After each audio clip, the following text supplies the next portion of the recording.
নবান্নে নব তৃণমূল, মুখ্যমন্ত্রীর সঙ্গে সাক্ষাৎ নব তৃণমূলের প্রতিনিধিদের।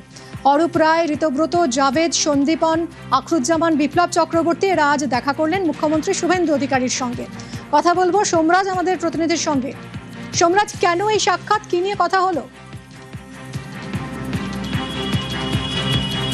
দেখো, মুখ্যমন্ত্রী শুভেন্দু অধিকারী গতকালই তিনি জানিয়েছিলেন যে তার সাথে যে কেউ বৈঠক করতে পারেন। শুধু গতকাল নয়, এর আগেও শুভেন্দু অধিকারী বিভিন্ন প্রশাসনিক বৈঠকে জানিয়েছিলেন যে শুধুমাত্র তার রাজনৈতিক দলের নয়, অন্যান্য রাজনৈতিক দলের যে কেউ তার নবান্নে তার সঙ্গে বৈঠক করতে আসতেই পারেন।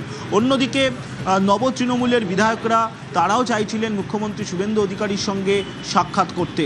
রাজনীতির ঊর্ধ্বে উঠে মুখ্যমন্ত্রী শুভেন্দু অধিকারী আজ এই বৈঠক করলেন। এখনো পর্যন্ত বিরোধী দলনেতা ঋতব্রত বন্দ্যোপাধ্যায় তিনি রয়েছেন নবান্নে। সূত্র মারফত খবর, মুখ্যমন্ত্রী শুভেন্দু অধিকারীর সঙ্গে নব তৃণমূলের একাধিক নেতা, বিশেষ করে সন্দীপন সাহা, আখরুজ্জামান, বিপ্লব চক্রবর্তী এবং অরূপ রায় একাধিক বৈঠক হয়েছে। এবং তুমি দেখতে পাচ্ছ যে ইতিমধ্যে নবান্নের বাইরেও একটা তৎপরতা রয়েছে। তার কারণ, একাধিক নব তৃণমূলের নেতারা তারা বেরিয়ে গেলেও এখনও পর্যন্ত বিরোধী দলনেতা ঋতব্রত বন্দ্যোপাধ্যায় নবান্নে এখনও পর্যন্ত রয়েছেন। এবং সূত্র মারফত খবর, মুখ্যমন্ত্রী শুভেন্দু অধিকারীর সঙ্গে তার বৈঠক হচ্ছে। অর্থাৎ রাজনীতির ঊর্ধ্বে উঠে সবার জন্য আলোচনার রাস্তা খোলা, বৈঠকে বসতে আসতে পারেন যে কেউ, এই বার্তাই মুখ্যমন্ত্রী শুভেন্দু অধিকারী আজ দিলেন। ইতিমধ্যেই নব তৃণমূলের অন্যান্য নেতারা বেরিয়ে গেলেও বিরোধী দলনেতা ঋতব্রত বন্দ্যোপাধ্যায় তিনি এখনো পর্যন্ত নবান্নে রয়েছেন। ধন্যবাদ সোমরাজ।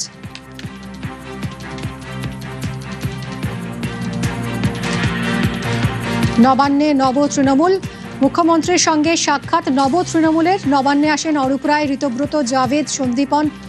মুখ্যমন্ত্রীর সঙ্গে সাক্ষাতের আখরুজ্জামান, বিপ্লব চক্রবর্তী। অন্যরা সকলে বেরিয়ে গেলেও এখনো বিরোধী দলনেতা ঋতব্রত বন্দ্যোপাধ্যায় তিনি রয়েছেন নবান্নে।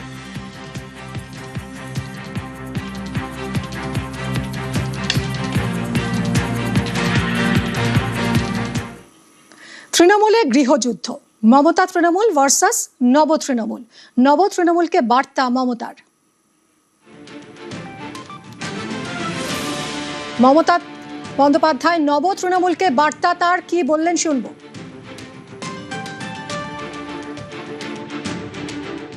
যারা বেঈমান তাদের জন্য অত্যাচার বিজেপি আরো বাড়িয়েছে। এই বেঈমানদের ক্ষমা করবেন না। তারা আজকে বিজেপির দোসর হয়ে গেছে এবং তারা বলছে আমাদের বিজেপির মুখ্যমন্ত্রী পাঠিয়েছেন। তা এত ছলনা কেন?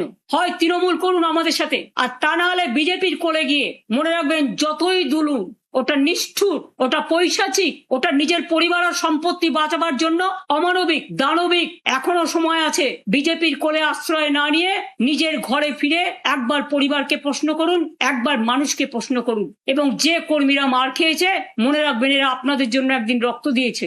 ফিরে তাকান এই বর্বরতার দিকে।